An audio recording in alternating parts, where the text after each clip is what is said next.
छत्रपती शिवाजी महाराज की जय भवानी। आज भारतरत्न डॉक्टर बाबासाहेब आंबेडकर यांना विनम्र अभिवादन। साहित्यरत्न लोकशाहीर अण्णाभाऊ साठे यांना मानाचा मुजरा आणि त्यांच्या स्मृतीस विनम्र अभिवादन करतो।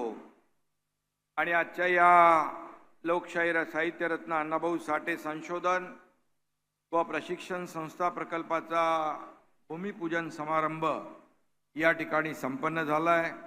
या प्रसंगी राज्याचे लोकप्रिय मुख्यमंत्री देवेंद्र फडणवीस साहेब, केंद्रीय मंत्री आमचे मित्र रामदास आठवले साहेब, मंत्री मंगलप्रभात लोढाजी, मंत्री आशिष शेलारजी, मंत्री संजय शिरसाटजी, उपसभापती विधान परिषद सचिन अहिरजी, राज्यमंत्री पंकज भोयर, महापौर ऋतुताई तावडे, खासदार संजय दिना पाटील, आमदार रामभाऊ कदम, अमित गोरखे, मुरजी पटेल, अशोक पाटील, तमिल सेल्वन, दिलीप मामा लांडे, मिहिर कोटेचा, राजवंश सिंग,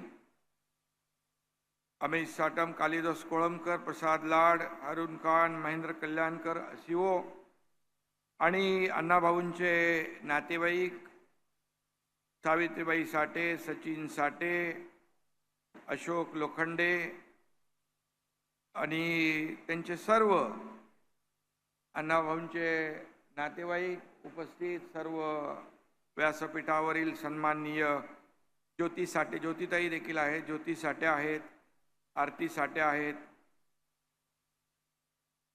सर्व मान्यवर आणि उपस्थित अण्णाभाऊंवर प्रेम करणारे लाडक्या आमच्या बहिणी, लाडके भाऊ, सर्व कार्यकर्ते, बांधव भगिनी आणि पत्रकार मित्रांनो, आज आपल्या सर्वांसाठी आनंदाचा आणि अभिमानाचा दिवस आहे।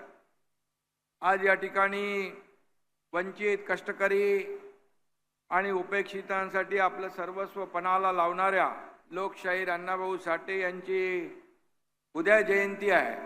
परंतु त्याच्या आदल्या दिवशी आपण आंतरराष्ट्रीय दर्जाच्या भव्य अशा स्मारकाचं आणि अण्णाभाऊ साठे संशोधन व प्रशिक्षण संस्थेचं केंद्राचं भूमिपूजन या ठिकाणी करतो आहोत। महायुती केवळ शब्द देत नाही तर दिलेला शब्द पाळते, पूर्ण करते, याचा आनंद आजच्या दिवशी आम्हाला सगळ्यांना आहे।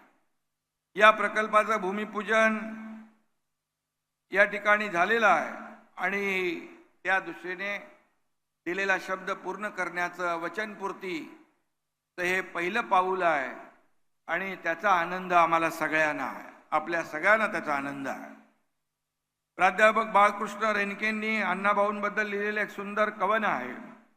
तुझ्या लेखनीची धार जशी तलवारीची पाती, तुझ्या लेखनीची धार जशी तलवारीची पाती, तू सोन्यासारखी केलीस कष्टकऱ्यांच्या मेहनतीची माती। कोटी कोटी प्रणाम अण्णा तुमच्या या क्रांतीला, कोटी कोटी प्रणाम अण्णा तुमच्या या क्रांतीला, मजूर शेतकरी कष्टकऱ्यांच्या या दैवताला।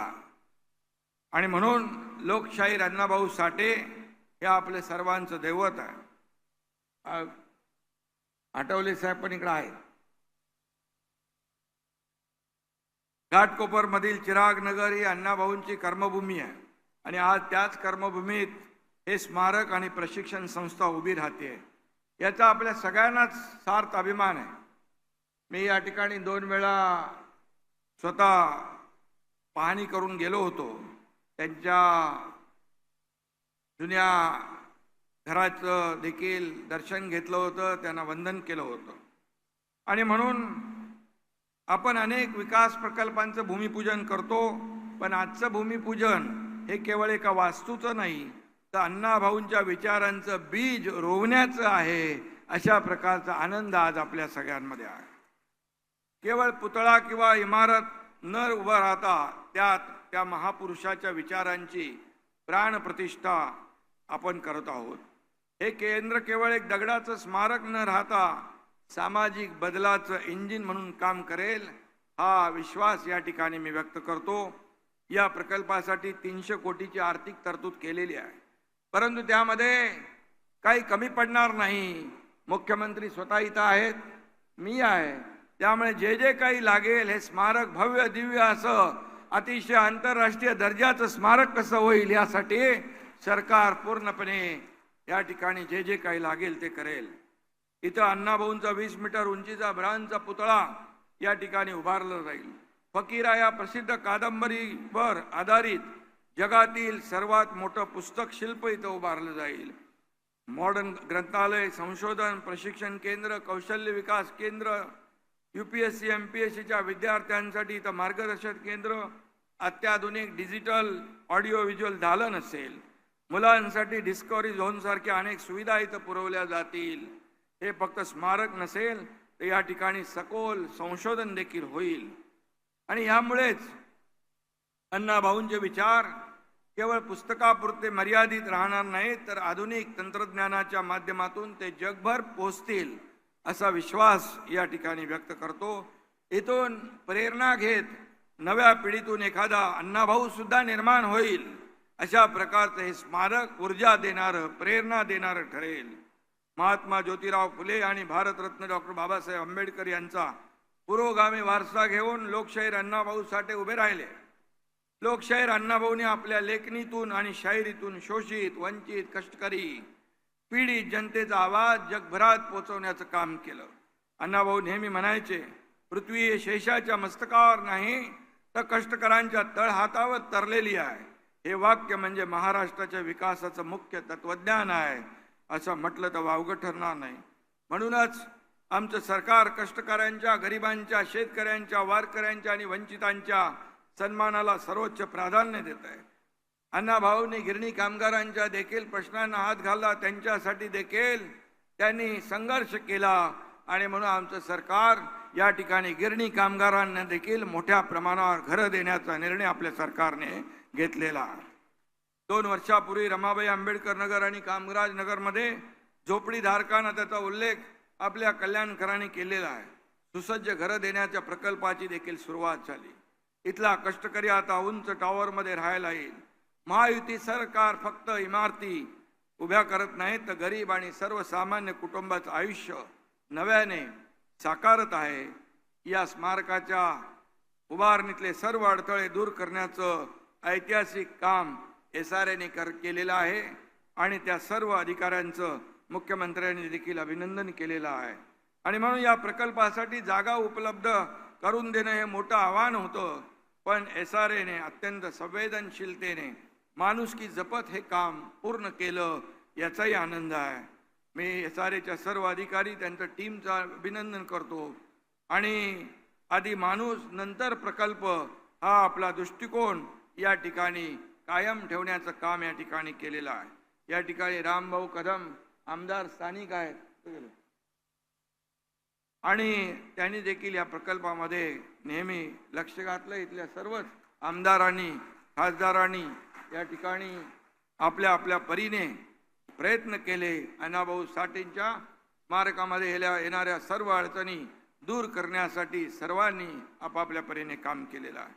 आणि म्हणून या प्रकल्पात एकाही पात्र कुटुंबावर अन्याय होऊ दिला जाणार नाही.